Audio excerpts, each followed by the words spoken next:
For 20 years, Earth was quiet. The cities still stood, but they were no longer human. Tall alien towers reached into the clouds. Green skies glowed with strange lights.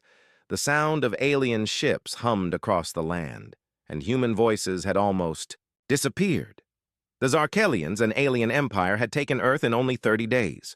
They believed humans were soft and weak. And when no human army fought back after the fall, the aliens laughed.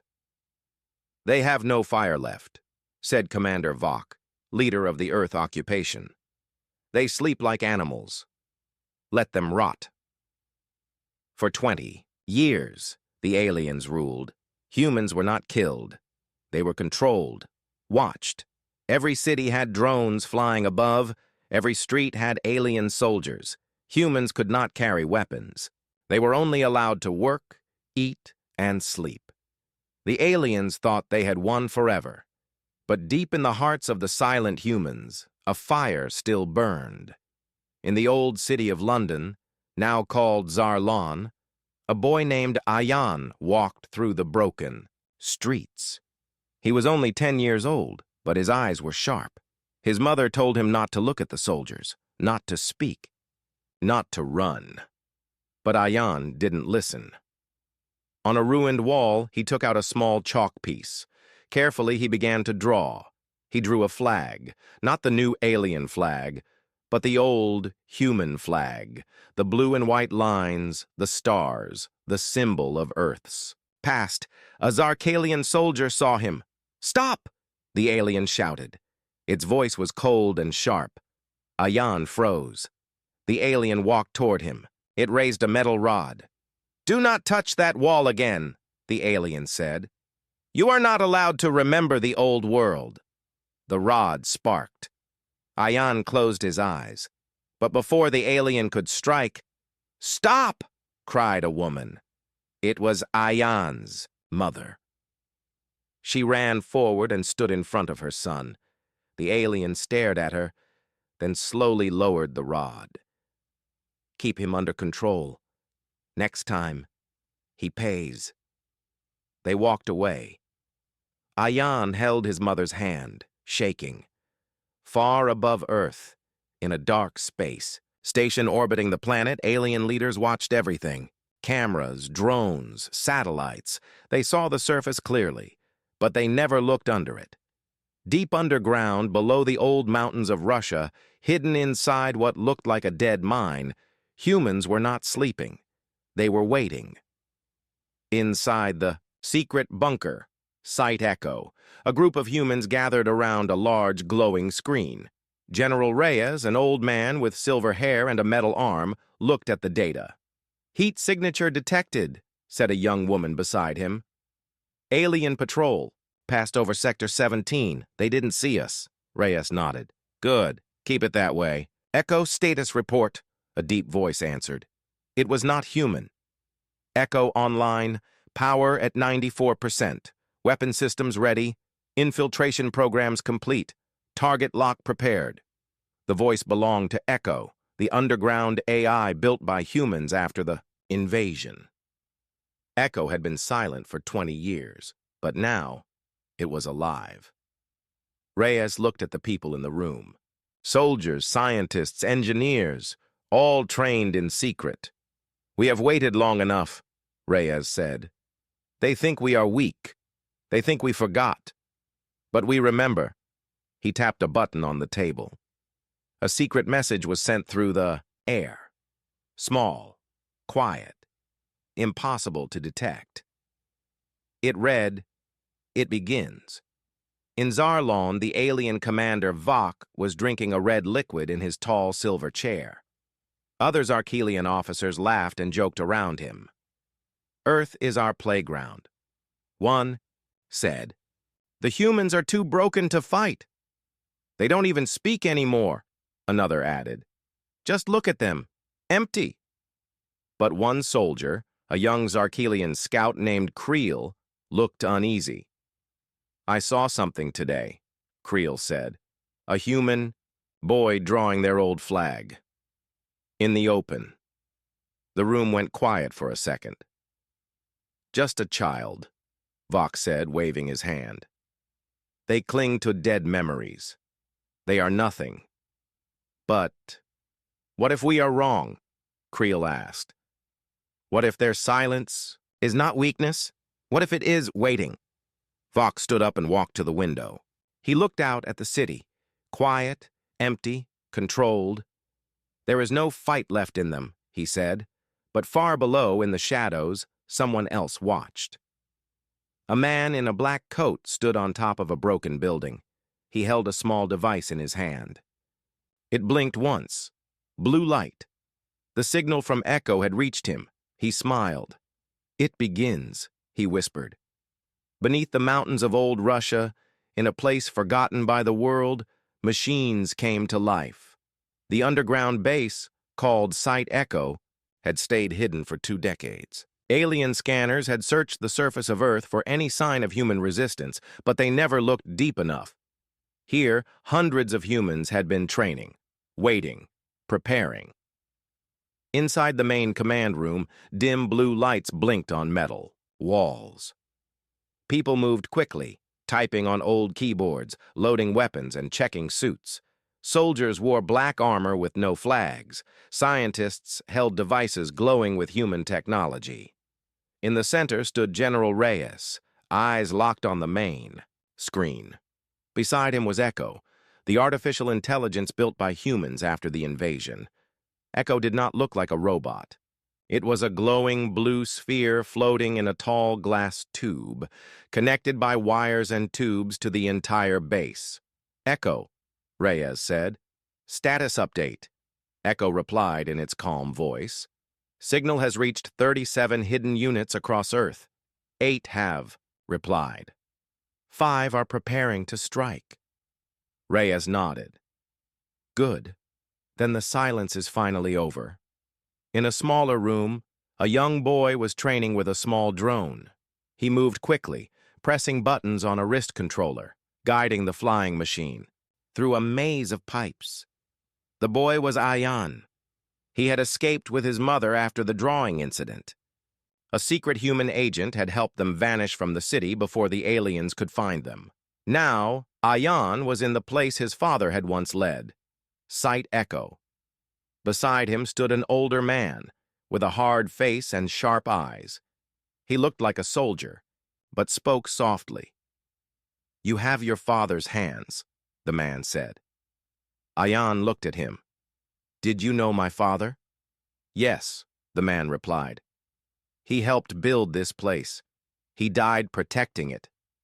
Ayan said nothing, but his small fists clenched. Tighter. The drone hit a pipe and crashed. You'll learn, the man said and walked away. Meanwhile, in Zarlon, the alien city above Old London, the Zarkelians had begun to notice something strange. For the first time in years, power lines were failing. But only for a few seconds. Security drones were blinking out for brief moments. Storage centers had missing supplies. Commander Vok called a meeting in the tower. Explain these failures, he ordered. Zarkelian technicians looked confused. We believe it's system aging, one said. Earth's infrastructure is weak. Their machines break easily. But only in the sectors near human zones? Vok asked, eyes narrowing. Yes, Commander, the tech replied. Just a coincidence, perhaps. Vok said nothing. He stared at a large screen showing the world map. Most of Earth still showed green, safe. But now, tiny yellow lights were blinking in a few corners. Hidden movement, unseen power. He turned to his second-in-command. Send extra patrols, and double-check the signal towers. I want eyes on every human street. But it was too late. Deep underground, the humans had started testing their sabotage systems. Tiny robotic bugs, invisible to the eye, had entered alien machines. Old human satellites, once thought destroyed, were secretly orbiting again, guided by Echo's code. The rebels weren't attacking yet. They were measuring. They were studying. One rebel team, known as Shadow Unit, entered an abandoned subway station in New York City. They wore black suits, helmets with glowing eyes, and carried silent weapons. Inside the tunnel was a hidden alien energy core, used to power a nearby drone tower. The leader, a woman named Talia, gave the signal.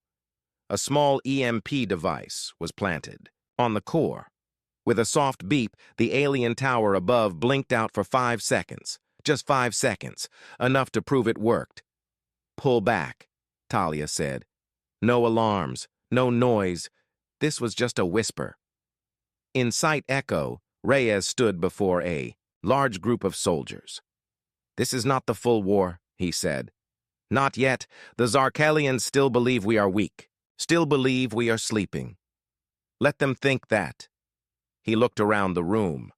"But we will hit them, again and again. We'll make them doubt, make them fear, make them ask. What if the silence is the storm?" Behind him, Echo's lights pulsed brighter. "Stage 1 complete," Echo said. "Human forces are awakening, awaiting next command." A screen showed small red circles appearing around Earth's surface, signs of human cells activating. Reyes smiled for the first time in years. "We're coming back," he said, "and they won't see it until it's too late." A loud explosion shook the southern skies. In Sector 12, once the city of Johannesburg, a massive alien power station burst into flames. Thick black smoke filled the air. Zarkelian soldiers rushed to control the fire. Red emergency lights lit up the city. The alien command center watched the chaos from their tall black tower. Commander Vok stared at the screen. "What happened?" he demanded. A young alien technician answered. "Unknown cause. Could be a fuel overload. No sign of human involvement." Vok frowned. "No human involvement again." It was the third such accident in 2 weeks. In New Brazil, an alien vehicle depot had gone offline. In Old Beijing, a control station had short-circuited. Now this, a major power hub destroyed in seconds.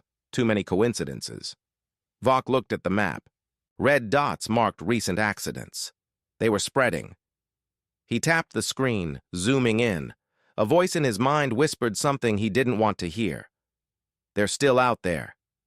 Far underground, in sight echo, the explosion was being celebrated. "Direct hit," said the engineer. "Minimal damage to the city. Alien station completely destroyed." General Reyes nodded. "Perfect. No civilian harm, but enough noise to scare them." He looked at Echo. The AI's sphere glowed softly. "Echo," Reyes said, "did they trace it back to us?" "Negative," Echo replied. "The fire appears accidental. Zarkelian security systems are blind in that area." Reyes turned to his officers. "We tested their shields, their power, and their response time. Now we know." He pressed a button on the control table. Across the room, a large screen lit up with a list of targets. The words at the top read, "Stage 2, Disruption." In the old ruins of Paris, a small team of rebels moved silently through the sewer tunnels. They wore black armor and moved like shadows. Their leader, a tall man named Damon, raised his fist. The team stopped. Above them, they could hear the sound of alien machines. "This is it," Damon whispered. "Target is the comm tower. No killing, just silence." They climbed up through an old metro vent, entering the back of a Zarkelian communication center. The building was filled with blinking screens and humming cables. The humans planted small black devices, pulse bugs, on the walls, under the floors, and near the signal core. They didn't make a sound. 10 seconds later, the bugs activated. Bizzed, click, buzz. Every screen inside the tower blinked once, then again, and then shut off completely. Zarkelian officers inside looked around, confused. What's happening? System reset? Then all the screens turned on again, but this time they showed human symbols, old Earth languages, flags, maps, faces. For 5 full seconds, the aliens stared at the face of a human soldier. Then everything went dark. The humans were already gone. Commander Vok was furious. He slammed his fist on the control table. They're mocking us. The room went silent. He turned to Creel, the young alien soldier who had warned him earlier. You said this would happen. Creel nodded. Yes. Commander, I believe we are under attack. A quiet one. Vok looked at the map again. We need to find their base, he said. Where are they hiding? Creel hesitated. If I may, sir, they are not in one place. They are in many, like shadows, and they are growing bolder. Vok leaned back. For 20 years, they said nothing, did nothing, and now they are testing us, Creel finished. One fire at a time. Back at Site Echo, Ion stood in the training hall, holding a small drone in his hand. He was learning faster now.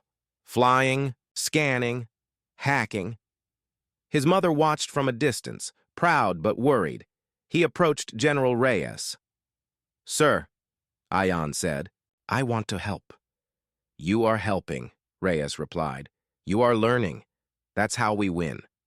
I want to fight, Ion said with fire in his voice. Reyes looked at him carefully. Soon, he said, there will be a time. Behind them, Echo's voice echoed through the chamber. Zarkelian comm towers disrupted in 4 zones. Enemy confusion confirmed. Phase 2 complete. Reyes stepped forward. He looked at a hologram of Earth, red dots spreading slowly across the globe. They still don't know, he said. They still think these are accidents. He pressed another button. Phase 3. Strike team's activation, far across the stars. On the Zarkelian homeworld, a warning signal arrived. A transmission from Earth, marked as urgent. An alien commander watched the footage from the Paris Tower. The screen showed the face of a human soldier staring directly into the camera. No fear. No mercy. Just one message, written in Earth's old language. We remember. The night skies over Earth had changed. For years, only Zarkelian ships moved above the planet. Long, black, and silent, they floated like shadows. Each ship carried weapons powerful enough to destroy cities. No human plane had flown in the sky for 20 years. Until now. Far above the clouds, something small moved silently. It had no lights, no markings. It was fast, quiet, and invisible to alien radar. It was called the Raven, a human stealth drone, rebuilt from the bones of old Earth war machines. Inside Site Echo, General Reyes stood beside Echo's glowing core. Report, he said. Echo's soft voice replied. Raven has reached altitude. Enemy ships unaware. Target locked. Reyes turned to the room full of officers. Today we send them a message, he said. They control the skies. Let's remind them. They're not the only ones watching. Above New Berlin, a large Zarkelian cruiser hovered in place.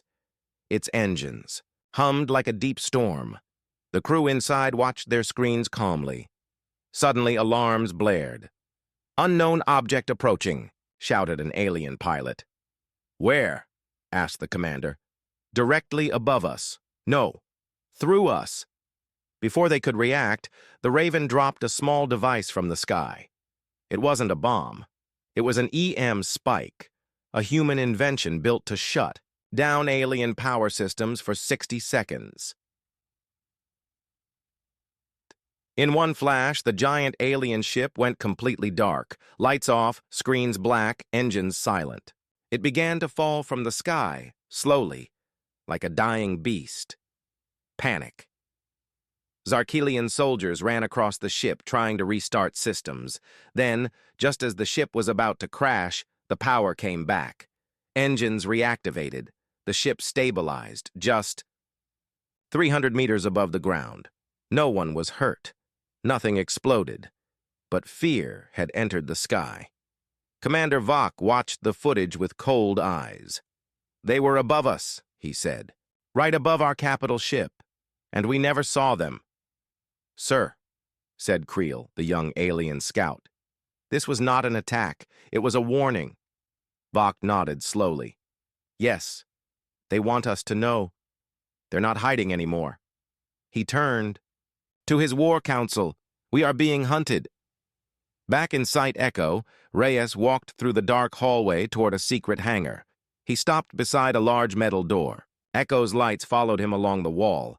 Inside the hangar were 5 more Ravens. Old human engineers were fixing the wings, checking the weapons, updating the software. They were preparing for more. "Sir," said a voice behind him. It was Talia, leader of the Shadow Unit. "We have confirmation," she said. "Zarkalian forces are retreating from Sector 9. After the Sky incident, they've pulled back to larger bases." Reyes smiled. Fear changes plans. "But we've also received new intel," Talia added. "They're bringing something from orbit. Something big." Reyes turned serious. "What is it?" "Unknown," she said. But Echo picked up. "Signals. High power. Likely a new kind of warship."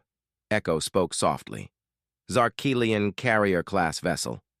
Name, Dreadcore. Estimated arrival in 72 hours. Reyes nodded. "Then we have 3 days to prepare." In Zarlon, Ayan was sitting in a dark room, watching old videos on a small screen. The footage showed Earth before the invasion, blue skies, music, laughter, sports. He had never seen any of it in real life. His mother walked in and sat beside him. "Do you think we can get it back?" he asked quietly. She placed her hand on his shoulder. "I believe in people who don't stop fighting, even when everything is gone. That's what your father did. That's what you're doing now." Ayan looked at the screen. "Then I won't stop either." That night, Echo sent out new signals to every hidden cell across Earth. Tiny lights on the world map blinked red, one after another. In the snowy forests of Canada, humans trained with stolen alien weapons. In the deserts of Africa, old tanks were repaired and painted with Earth's flags. In the oceans, submarines once thought lost rose again from the deep. And above the clouds, more ravens took flight, quiet and deadly. But in space, something darker was coming. The Dreadcore. A massive Zarkelian ship shaped like a black crescent moon entered Earth's orbit. It was unlike anything seen before, 20 times bigger than the other ships. Inside, an alien warlord named Zirak stood at the main deck. His body was covered in armor. His face had never smiled. "Human resistance has begun," a Zarkelian officer told him. Zirak spoke only once. "Then we burned the silence away."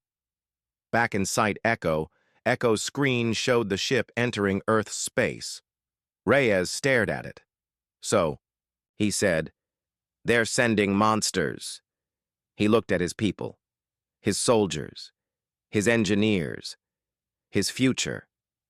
"Then we'll show them what happens when monsters meet humans who have nothing left to lose." The ground trembled beneath them.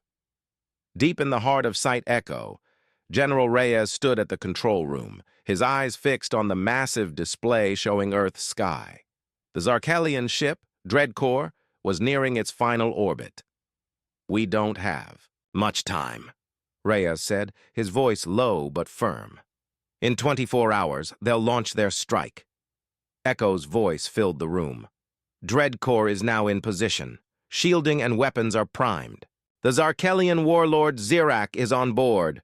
Reyes clenched his fists. "This isn't just an attack. It's a message." "Indeed," said Talia, stepping forward.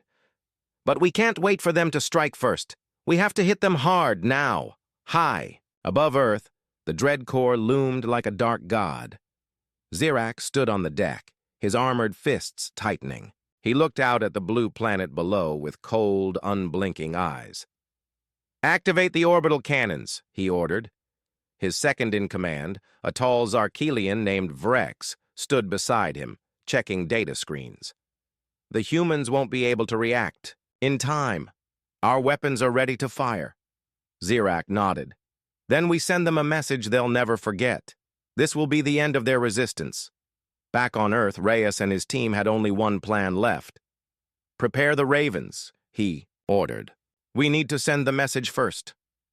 Ayan, standing near the hangar door, looked up at the sleek stealth drones. His hands were shaking with excitement. The time had come. Talia approached him. Are you ready? Ayan nodded.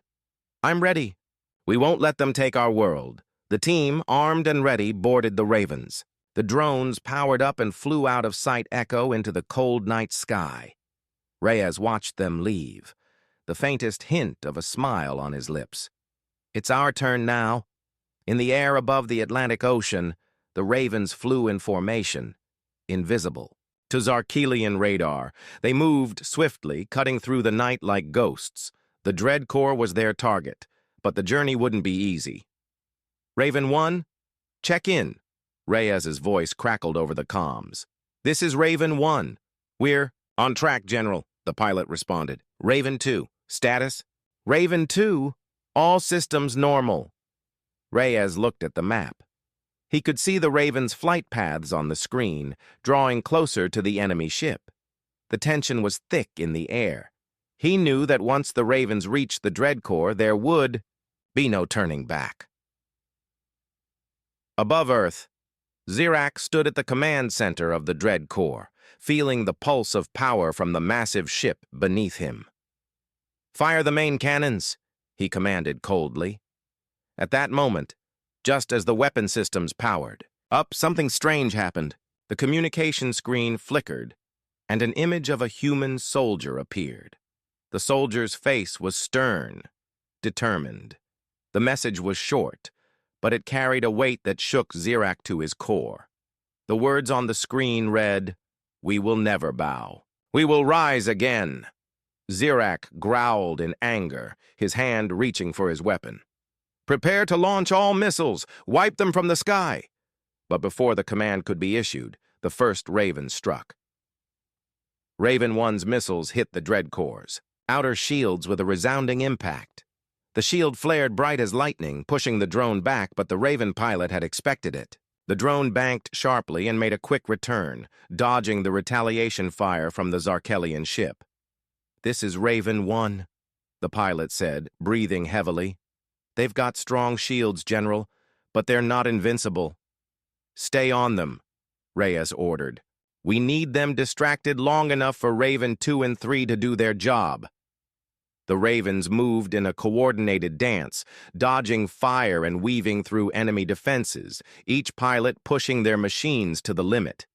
Meanwhile, Ayan, piloting Raven 3, had his sights set on the Dread Corps' weak point. A small gap in the outer shields, just large enough for a missile. Got it, he muttered to himself. I'm going in. He fired. Inside the Dread Corps, Zirak's eyes went wide as the missile struck the weak point in the shield. The ship shook violently. Alarms blared. The outer defenses had been breached. Damage report, Zirak shouted, his calm facade cracking. We've lost a primary power core, the officer responded. Shields are at 40%. We're vulnerable. Prepare for retaliation, Zirak ordered. Launch everything we've got. But before he could finish the command, the remaining Ravens struck again. One by one, the drones hit the Zarkelian ship with precision. Ayan's missile had cracked open a vital section of the Dread Corps' engines. The ship started to spiral, flames licking from its exposed core. The Zarkelian vessel was dying. Back on Earth, General Reyes watched as the Dread Corps began to fall from the sky, slowly tumbling as the remaining Zarkelian forces scrambled to save it. The enemy has lost its advantage, Reyes said quietly, as the Ravens made their retreat. Now, we take the fight to them. In space, Zirak's ship fell into Earth's atmosphere, trailing smoke and fire. The world below could see the bright light of the burning wreckage in the sky. The message was clear. Humanity would never surrender. The burning light in the sky was visible from every corner of Earth. The massive Zarkelian warship Dread Corps fell like a wounded beast, fire trailing behind it. The people of Earth looked up and saw hope. After years of silence, fear, and control, humanity had struck back. At sight Echo, General Reyes stood in silence, watching the burning ship on the screen. "Confirmed impact," Echo said. "Dreadcore has crashed into the northern wastelands. Survivors are possible. Enemy activity still high." Reyes didn't smile. "Not yet. This war isn't over," he said. "Now they'll fight us on the ground. In the frozen north, smoke rose from the shattered wreckage of the Dreadcore. Zarkelian soldiers, injured and furious, crawled from the ruins. Weapons in hand, they began marching south. At the center of it all stood Zirak, his armor cracked, but his rage burning hotter than ever. "They dare to strike from the shadows," he growled. "Now we'll crush them in the light." He turned to his officers. "Send a signal to all forces. Tell them, burn every rebel base. No more hiding, no more mercy." Back at Site Echo, Reyes gathered his commanders. "We have one shot," he said. "Zirak is coming. He won't stop. We must hold Echo. If we fall, the world falls with us." Maps lit up the room. Red dots moved toward Echo from the north. Dozens of enemy units. Talia pointed to the mountains. "We can use the pass. It's narrow. Their big machines won't fit. We can slow them down." Reyes nodded. "Then we fight. Them there.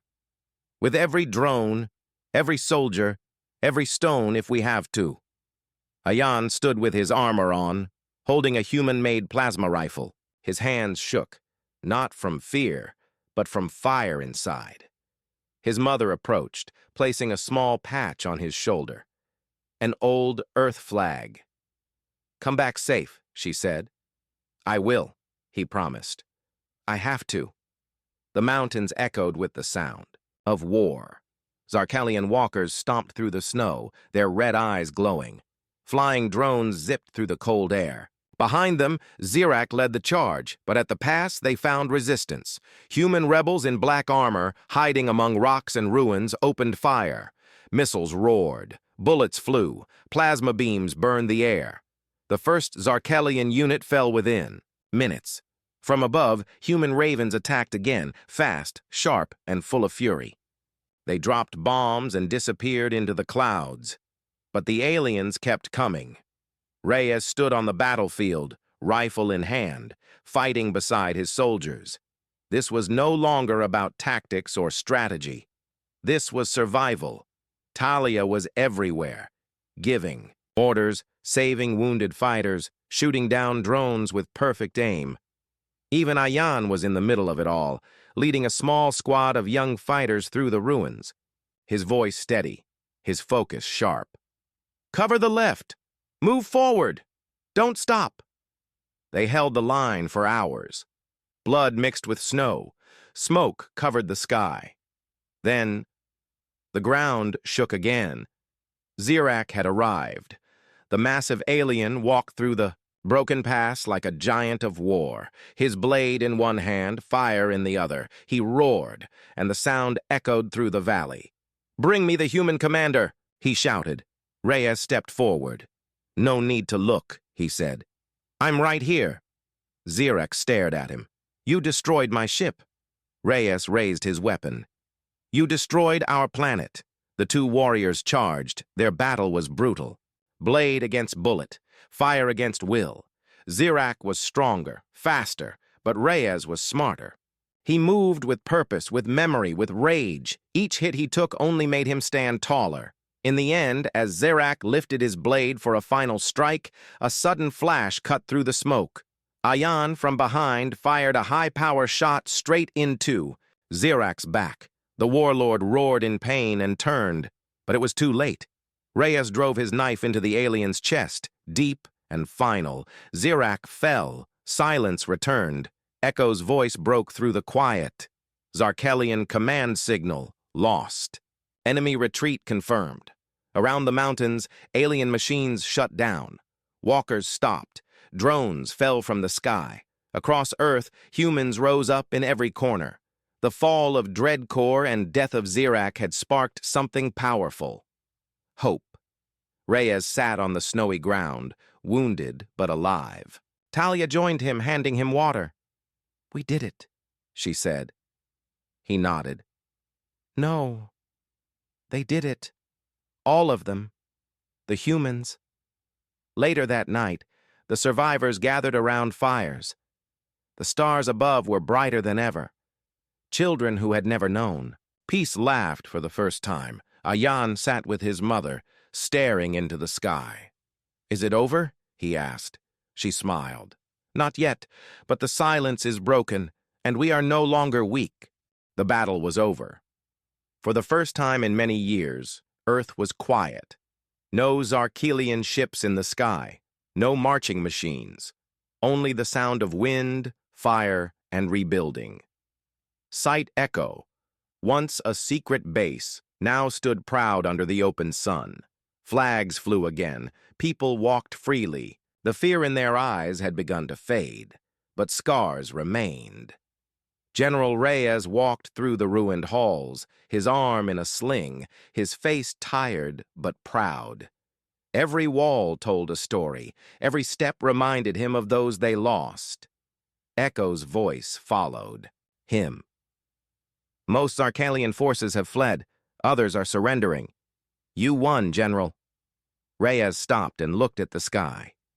"No," he said softly, "we won. Humanity won."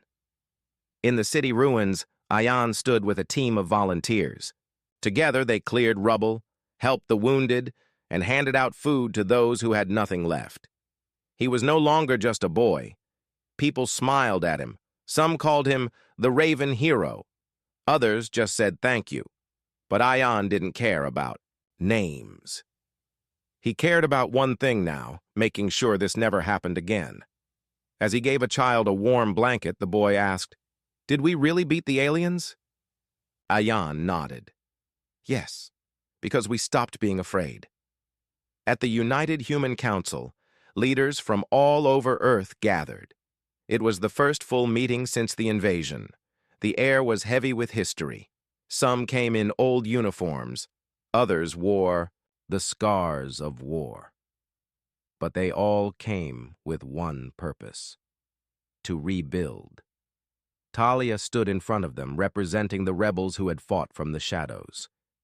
"We fought not just to survive," she said. "We fought to be free, free to choose, free to speak, free to be human again." The council voted to form a new global force, a united defense system. No more secrets, no more hiding. The Earth Defense Coalition was born that day, far above. Earth in the blackness of space, satellites watched the stars. New stations were being built, some for defense, some for travel. Humanity would not stay silent anymore. Echo's voice echoed through the control center of the first space station. "All systems active. Defense grid online. Earth is protected." For the first time in a long time, the stars felt like a future, not a threat. In the crash site of the Dread Core, scientists and engineers worked carefully. The ship's remains were dangerous but full of knowledge. Zarkelian tech was being studied, not for war, but for progress. One engineer smiled as he watched a small hover drone fly from a Zarkelian core using human code. "We're learning," he whispered. "We're growing." One evening, as the sun set over the mountains, Reyes visited a memorial near the battlefield. Names of the fallen were carved in stone: rebels, soldiers, civilians. Ayan was already there, standing in silence. "You fought well," Reyes said. "You too," Ayan replied. "But we both know this isn't the end." Reyes nodded. "No, but it's a new beginning." He looked at Ayan. "You remind me of myself, brave, angry, but controlled. Earth will need people like you." Ayan smiled, but said nothing. He just kept looking at the sky. A few weeks later, the first human interstellar ship, the Dawnfire, was launched. It carried explorers, scientists, and protectors. Their mission was simple: never let history repeat itself. As the ship rose into space, people watched from all over the world. It was not just a launch, it was a message. Humanity is awake now. In deep space, far from Earth, Old enemies watched from the shadows. Some feared what had happened. Others planned revenge. But all of them whispered one thing in fear. The humans, they are not weak. Not anymore. Back on Earth, children in schools learned a new history. A history of silence. And the moment that silence broke, they learned about courage, about fire and thunder, about a war that almost ended everything, but instead gave them a new start. And every year, on the day the Dread Core fell, the people of Earth lit fires across the world, not to remember fear, but to celebrate strength, to say to the stars, we are still here. The end.